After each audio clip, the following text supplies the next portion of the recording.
Lieutenant Colonel Robert J. Ix arrived at the Fighting Vehicles Research and Development Establishment at Chertsey in the autumn of 1959, carrying a brief from Aberdeen Proving Ground. His task was narrow: examine the 105mm tank gun the British were mounting on their new Centurion Mark IX, understand the ammunition, and report back to Ordnance whether the American T-254 program still had a reason to exist. Ix was shown the Royal Ordnance Factory Nottingham drawings, watched firing trials on the Kirkcudbright Range in Galloway, and by the time he flew home he had, according to files later released to the National Archives at Kew under WO194, become a convert. The gun the British called the L7 threw a fin-stabilised discarding sabot round through 120mm of armour plate at 60 degrees at 2,000 yards. The American 90mm on the M48 pattern could not. The T-254, then being tuned at Watervliet Arsenal, was a smoothbore of promising theory and unhappy practice, and it was already 18 months behind.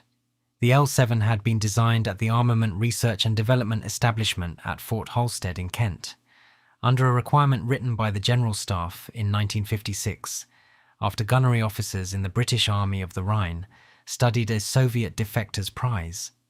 In November 1956, a Hungarian tank crew had driven a T-54A across the lawn of the British Embassy in Budapest during the Rising, and Colonel James Cowley, the military attaché, had persuaded London that the vehicle should be measured before it was returned. Photographs, castings of the armour, and gauges of the 100mm bore reached the Ministry of Supply within a fortnight. The verdict from Fort Halstead was blunt. The 20-pounder on the Centurion could no longer be relied upon to defeat the frontal armour of the T-54 at battle range. A new gun was needed, and quickly. What emerged was an engineering compromise of the kind British Ordnance had made a speciality of since 1940. Rather than design a wholly new turret, the team led by L.R. Carter took the existing 20-pounder cradle, bored a new tube to 105mm, rifled it at one turn in 18 calibers, and matched it to a fresh family of ammunition developed at RARDE Fort Halstead, an armour-piercing discarding sabot round with a tungsten core, and, controversially, a high-explosive squash head. The squash head, or HESH, was a British obsession the Americans had never warmed to. It did not penetrate. It detonated against the outside of the armour and shocked a scab of metal off the inside at the speed of a rifle bullet. Against the sloped glacis of a T-54 it worked. Against reinforced concrete, it worked better still. The first production guns left Nottingham in 1959 and were fitted to Centurion Mark IXs issued to the 4th Royal Tank Regiment at Fallingbostel in Lower Saxony that summer. Crews trained on the Bergen-Hohn ranges reported first-round hit probabilities against hull-down targets at 1,500 yards that gunnery instructors initially refused to believe. Major General Sir Nigel Tapp, then Director Royal Armoured Corps, wrote to the Chief of the Imperial General Staff in October 1959 that the British Army now possessed, in his phrase, the finest tank gun in Europe. He was, on the evidence Aberdeen Proving Ground was about to accept, correct. Ix's report went to the office of the Chief of Ordnance at the Pentagon in January 1960. Within 8 months, the T-254 program was cancelled, and a delegation from Detroit Arsenal was in London asking about a licence. The licence negotiation was conducted through the British Joint Services Mission in Washington, and at the Whitehall end by the Ministry of Aviation, which had absorbed the ordnance production side of the old Ministry of Supply in October 1959. The American request was specific. They wanted the L7A1, the full manufacturing package including the breech mechanism, the recoil system, and, critically, the ammunition drawings. In return, the United States would pay a per-gun royalty, and Britain would gain preferential access to American developments in fire control electronics, an area where the Royal Armoured Corps knew it was falling behind. The Foreign Office was consulted because the gun was already being offered to Israel, to Sweden, and to the West German Bundeswehr, and Whitehall wished to understand what commercial ground would be surrendered by licensing to Detroit.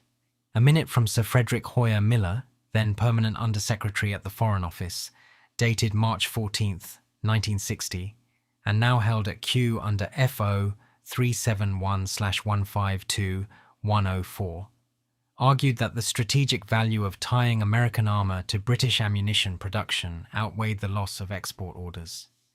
The Joint Intelligence Committee agreed.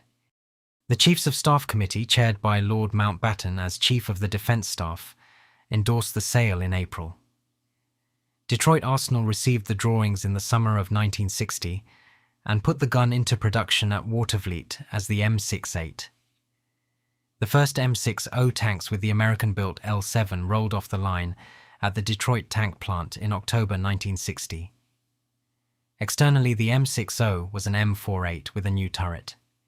Internally it was, in the words of one British liaison officer at Aberdeen quoted in a Ministry of Defence file, a centurion's brain in a Patton's body. The Americans altered the breech from the vertical sliding block, preferred by the British, to a horizontal design that suited their existing tooling, and they retained their own recoil buffers. But the tube, the rifling and the ammunition were British to 5 decimal places. For the Royal Ordnance Factories, the arrangement was transformative. Nottingham was rolling barrels for 3 armies at once by 1963. The British, the American and the Israeli, the last through a discreet arrangement channeled via a Belgian intermediary, because open sales to Israel were politically awkward while the Foreign Office was courting Arab governments. The West Germans licensed the gun for their Leopard 1 in 1964. By 1970, more L7s were in service outside the United Kingdom than within it. And the royalty stream was, in the estimation of the Public Accounts Committee, keeping the Royal Ordnance Factory at Nottingham solvent through a decade in which naval gun orders had collapsed. The intelligence dividend was equally real. Under the arrangement negotiated in 1960, British liaison officers at Aberdeen Proving Ground received the American test data on Soviet armour recovered from the 1967 and 1973 Middle East wars. When Israeli Centurions and American-built Pattons met T-55s and T-62s in Sinai and on the Golan, the after-action analysis flowed back to Fort Halstead within weeks. RARDE knew, before the Soviet Army did, that the T-62's own 115mm smoothbore had a slower rate of fire than the L7, that its armour delaminated under HESH strike, and that Israeli gunnery, trained on British manuals, was killing Soviet-supplied crews at ratios that Whitehall's analysts considered almost embarrassing to publish. The gun had become a listening post. In 1965, the Ministry of Defence took a decision that would extend the L7's life by 2 decades. The new British main battle tank, to be called Chieftain, would carry a further development of the same weapon. Chieftain was a heavier, uglier machine than Centurion, with a reclined driver's position that let the designers at Leyland reduce the hull height by almost a foot, and a turret cast at the Vickers Works at Elswick that gave the gunner a fighting chance against the frontal armour of anything the Soviet Third Shock Army was known to field. The gun was designated L11A5, and it was not strictly an L7. It was a 120mm rifled weapon, firing bagged charges rather than fixed ammunition. A British insistence that the Americans and Germans thought perverse. The bagged charge allowed a longer projectile in a shorter breech and let the loader stow more rounds. It also, in the view of Fort Halstead, permitted finer control over the propellant burn. The first Chieftains reached the 11th Hussars at Hone in the spring of 1967. The regiment's diary held at the Tank Museum at Bovington records that the initial impression was of a tank that could not move, but could kill anything it saw. The Leyland L60 engine, a multi-fuel design intended to run on anything from petrol to heating oil in a NATO emergency, was catastrophically unreliable. Crews at Falling Bostel spent more hours in the engine bay than in the turret. Yet the gun worked, On the Hone Ranges in June 1967, a chieftain of B Squadron destroyed a hulk at 3,000 yards with a first-round APDS strike, a distance at which the American M60 could not reliably see the target, let alone hit it. The Soviet response was the T-64, and the intelligence question that dominated the Joint Intelligence Committee's armour sub-panel through the late 1960s was whether the L-11 could still defeat it. GCHQ at Cheltenham, working with signals from the American Big Look program, had built a partial picture of the T-64's armour by 1969. A composite of steel, ceramic, and the analysts suspected something else. The something else turned out to be a resin-filled cavity, and it defeated HESH almost completely. Fort Halstead responded with a new APDS round, then with the first fin-stabilized discarding sabot round for a rifled gun, designated L-15. The engineering compromise required was formidable. Finns want a smoothbore, but the British Army wanted to keep its HESH, which needs rifling. The solution, developed by a team under Dr. Ronald Eichelberger's British counterpart at RARDE, was a slipping driving band that let the projectile ignore the rifling, while the shell body followed it. The Americans watched with professional envy. Their own 152mm gun launcher on the M60A2 Starship was a disaster, and by 1972 the Combat Vehicles Special Study Group at Fort Knox was recommending that the successor to the M60, then designated the XM815, and later the XM1, should carry a British 120mm. A delegation from the US Army Materiel Command visited Fort Halstead in September 1972. They were shown the L-11, they were shown the ammunition, and they were shown the range figures. The head of the delegation, Major General Robert Baer, wrote in his report that the British gun was, on the evidence available, a generation ahead of anything the United States could produce before 1980. That report and the license discussion it opened ran into a political problem the British had not anticipated: the Germans. Rheinmetall at Düsseldorf had been developing a 120mm smoothbore since the mid-1960s, and by 1973 it was firing on the Meppen ranges with promising results. The German gun used fixed ammunition rather than bagged charges, a fin-stabilized sabot round of German design, and, crucially, no HESH. The Bundeswehr had concluded that squash head was a diminishing asset against composite armour. The Rheinmetall weapon was, on paper, simpler to manufacture, easier to automate, and more attractive to an American ordnance establishment that had never entirely reconciled itself to bagged charges. The competition for the XM1 gun ran from 1974 to 1978 and was fought as much in Bonn and London as in Washington. The Foreign Office, working through the British Embassy in Washington under Sir Peter Ramsbotham, and from 1977 Peter J., lobbied for the L-11. The Ministry of Defence Procurement Executive, under Sir Ronald Mason as Chief Scientific Advisor, prepared comparative firing data. The Royal Armoured Corps sent gunnery instructors to Fort Knox to demonstrate the bag charge loading drill. In the summer of 1976, a chieftain from Bovington was shipped to Aberdeen Proving Ground and fired in direct comparison against an M60 fitted with the Rheinmetall gun. The Aberdeen trials, the results of which were partially declassified in the 1990s and are now held in the National Archives and Records Administration at College Park in Maryland, gave the British gun the edge on accuracy at long range and the German gun the edge on rate of fire. What decided the matter was politics. The Federal Republic had agreed to buy the American Roland missile system, worth several $100 million to Hughes Aircraft, in an implicit understanding that the American Army would in turn adopt the German gun. The deal was struck at a meeting between Chancellor Helmut Schmidt and President Jimmy Carter at the Guadeloupe Summit in January 1979, though the gun decision had been effectively taken the previous autumn. Callaghan's government was present at Guadeloupe. The British gun was not on the agenda. Whitehall's reaction was measured. Sir Frank Cooper, Permanent Under-Secretary at the Ministry of Defence, minuted the Secretary of State, Fred Mully, on February 8, 1979, that the loss of the American order was regrettable but not catastrophic.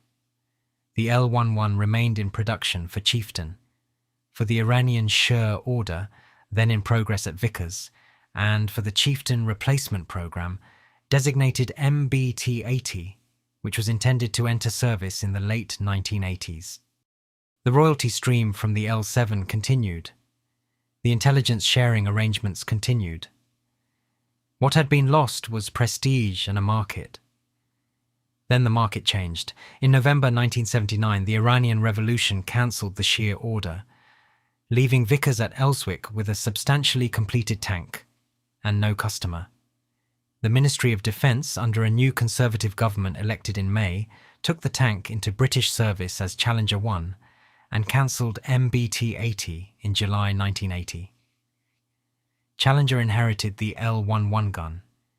It also inherited a new form of armour developed at the Chobham Research Establishment in Surrey that was so effective against shaped charges that the Americans had already licensed it for the M1. The armour, unlike the gun, they were happy to buy. The final British twist came in 1988, when the Ministry of Defence announced that the L-11 would be replaced on Challenger 2 by a new rifled 120mm gun. The L-30 retaining bagged charges and HESH. Rheinmetall's smoothbore had won the American Army. The British Army had chosen deliberately to remain different. The L-7 itself did not retire. By the mid-1980s, it was in service in original or licensed form, with the armies of at least 17 countries, from the Swedish STRV-101 to the Indian Vijayanta, from Israeli Centurions to Japanese Type 74s.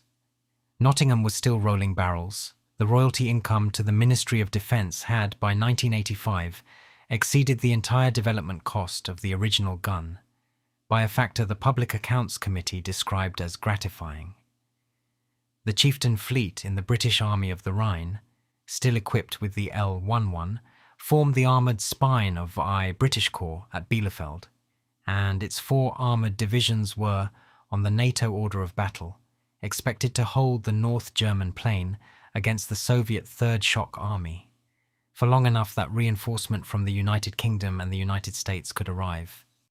The plan, known within Whitehall as the General Defence Plan, assumed a Soviet armoured thrust down the Weser corridor towards Bremen and Hamburg. The chieftain regiments, the Royal Tank Regiment, the Queen's Royal Irish Hussars, the Royal Hussars, and the others rotating through Farlingbostel, Hohne, Sennelager and Detmold, trained relentlessly for the first 72 hours of a war that everyone in the Joint Intelligence Committee's current intelligence group on the Soviet Union hoped would never come. The gun was their answer to the question of how a British armoured squadron of 14 tanks could reasonably expect to defeat a Soviet motor rifle regiment of nearly 100. The answer, refined at the Royal Armoured Corps Gunnery School at Lulworth in Dorset through the 1970s and 1980s, was that they would kill the Soviet tanks at ranges the Soviet tanks could not return. The evidence that this was not delusion came from the Middle East. In June 1982, Israeli armour crossed the Litani River into Lebanon. The Merkava Mark I and the Centurion Shot, both carrying the L-7 in Israeli modified form, engaged Syrian T-72s in the Bekaa Valley over 5 days of fighting. The Syrian tanks were the newest export version with steel and composite armour. Israeli after-action reports shared with British Defence Intelligence through the liaison at the embassy in Tel Aviv indicated that the L-7 firing the Israeli-developed M111 APFSDS round penetrated the T-72's frontal armour at combat range. The Soviet General Staff, according to signals intercepted by GCHQ and later summarized in a JIC assessment of October 1982, was sufficiently disturbed by the Lebanese results to order an urgent upgrade program for T-72 armour. For the British, the Lebanese fighting confirmed what Fort Halstead had believed for a decade, that a well-designed gun with a well-designed round, in the hands of a well-trained crew, could still defeat the most modern Soviet armour of its generation. It also confirmed that the L-11 on Chieftain and its planned successor on Challenger would remain adequate for the North German Plain into the 1990s. The Chief of the General Staff, General Sir Edwin Bramall, told the Defence Select Committee in January 1983 that the British armoured force in Germany was, gun for gun, the equal of anything the Warsaw Pact could put against it. The claim was, on the evidence, defensible. It was also, by the end of the decade, about to become academic. The Berlin Wall fell on November 9, 1989. In Whitehall, the immediate response, coordinated through the Joint Intelligence Committee under the chairmanship of Sir Percy Cradock, was to reassess every planning assumption of the previous 40 years. The armoured divisions at Fallingbostel and Bielefeld were the largest single item on the Ministry of Defence budget, and they had been sized against a threat that was, week by week through the winter of 1989 into the spring of 1990, dissolving. In July 1990, the Secretary of State for Defence, Tom King, announced options for change, a reduction of the British Army from 155,000 to 116,000, the disbandment of one of the two armoured divisions in Germany, and the merger of a dozen regiments, including several that had operated Chieftain since the 1960s. The L-11 was still in Chieftain turrets when, on August 2, 1990, Iraqi armour crossed the border into Kuwait. The Iraqi order of battle included some 4,000 tanks, the majority T-54s, T-55s and T-62s, with roughly 500 T-72s in the Republican Guard divisions. The British contribution to Operation Granby, announced by Thatcher on September 14th, was initially the 7th Armoured Brigade with Challenger 1. In November, the deployment was expanded to a full division under Major General Rupert Smith, incorporating the 4th Armoured Brigade. Challenger carried the L-11 firing, improved APFSDS ammunition. The tanks were prepared for the desert at the Royal Ordnance Workshops in Nottingham and shipped through Marchwood Military Port on the Solent. The ground war lasted 100 hours from 24 to 28 February 1991. The 1st Armoured Division, advancing northeast from a start line in Saudi Arabia into Iraq and then into Kuwait, engaged elements of 3 Iraqi armoured divisions, including the Tawakalna Division of the Republican Guard. Challenger destroyed some 300 Iraqi armoured vehicles for no loss to enemy fire. The longest confirmed tank versus tank engagement of the war was recorded by a Challenger of the Royal Scots Dragoon Guards at just over 5,100 metres. A T-55 destroyed with a single APFSDS round. The gun was the L-11 that Fort Halstead had drawn 25 years earlier. The results, when analysed at the Royal Military College of Science at Shrivenham through the summer of 1991, vindicated the choices made in the 1960s. The rifled gun, the bag charge, the British insistence on optical and thermal gunnery sights matched to the ammunition ballistics. It had all worked. The Chobham armour, developed at the same laboratory that had produced the gun, had protected the crews. The training doctrine developed at Lulworth had taught the gunners to shoot beyond the range at which the enemy could reply. At the Ministry of Defence, however, the vindication was tempered by a different calculation. The Soviet Union, against which the entire system had been designed, formally dissolved on December 26, 1991. The Warsaw Pact had disbanded in July. The North German Plain, over which the 4 Chieftain and Challenger regiments of 1st British Corps had prepared to fight for 4 decades, was no longer a battlefield. Options for change was already cutting the force that had won at Al-Busaya and the Wadi al-Batin. The gun had done its work, and the war it had been designed for had ended without being fought. The paperwork at Kew tells one more part of the story. The files released to the National Archives across the 1990s and 2000s under the 30-year rule show a Whitehall machinery that treated the L7 and its descendants as an instrument of policy rather than merely a piece of ordnance. WO32, WO194, DEFE5 and DEFE24 contain minute after minute in which the Chiefs of Staff Committee, the Defence Requirements Subcommittee, and the Overseas Policy and Defence Committee, under successive prime ministers, considered where the gun should be sold, to whom it should be denied, and what should be traded for its licence.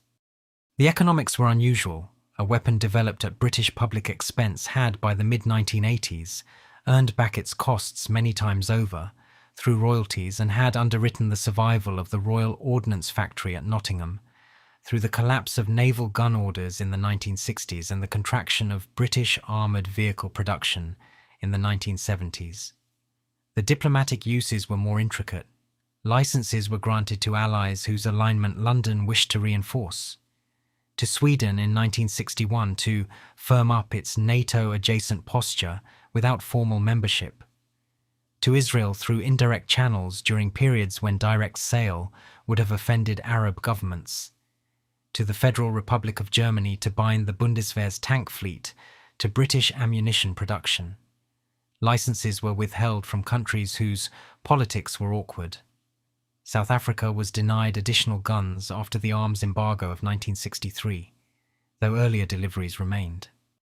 The gun was, in the language of a Foreign Office minute of 1968, preserved at Kew under FCO 46, a durable instrument of British influence in a decade when the retreat from empire had left few others. The intelligence traffic that flowed through the arrangement is only partially visible even now. The Aberdeen Liaison, established in 1960 and expanded after the American license, produced a steady stream of test data on Soviet tanks captured or defected. The T-54 in 1956, the T-55 through the Middle East wars, the T-62 in 1973, and eventually a T-72 examined at Fort Halstead in the early 1980s after arrangements with an Eastern European government that the Ministry of Defence has never officially named. GCHQ's contribution through signals intercepts of Soviet ground forces, training and testing traffic, provided the doctrinal picture within which the technical intelligence made sense. The Defence Intelligence Staff, under successive chiefs from Sir Kenneth Strong onwards, integrated the streams into the assessments that reached the Joint Intelligence Committee, and, through it, the Cabinet. The picture that emerges from the files is of a small country in relative economic decline through most of the Cold War, extracting disproportionate strategic value from a single well-designed piece of engineering.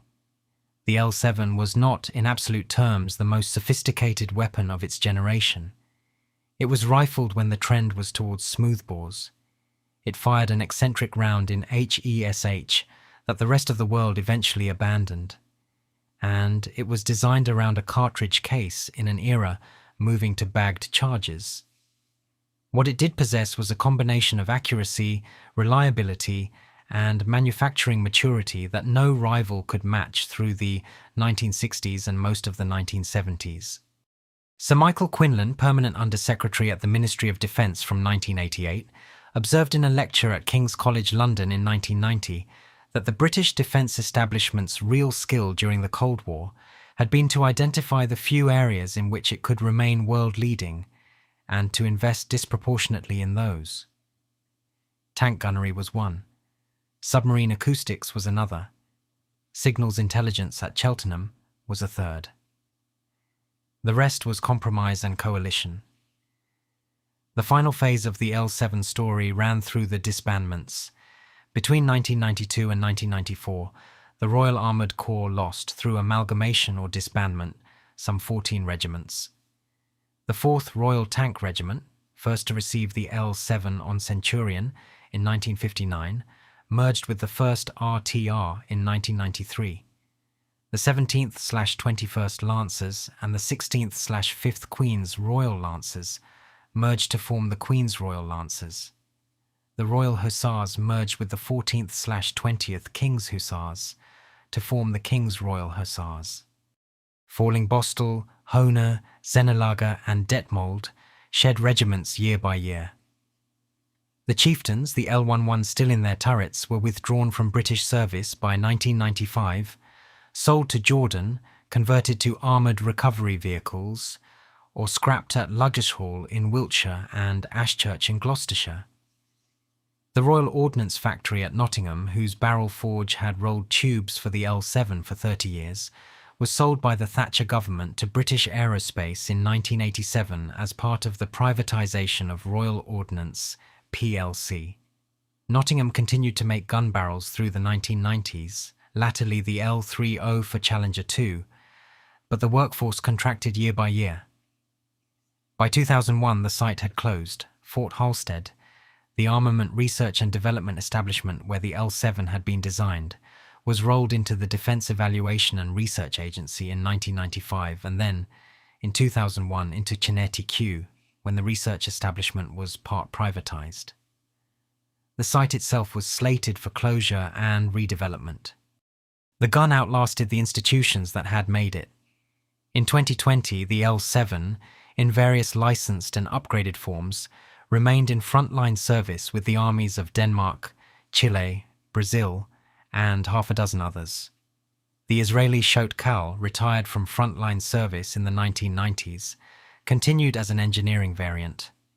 The German Leopard 1, exported from Bundeswehr stocks to 12 countries during the 1990s, was in 2023 being reactivated for supply to Ukraine, its L7A3 barrels rebored at Rheinmetall's Unterlis facility. A gun designed at Fort Halstead in 1957 to defeat a Soviet tank photographed in Budapest in 1956 was, 67 years later, still being loaded and still being fired.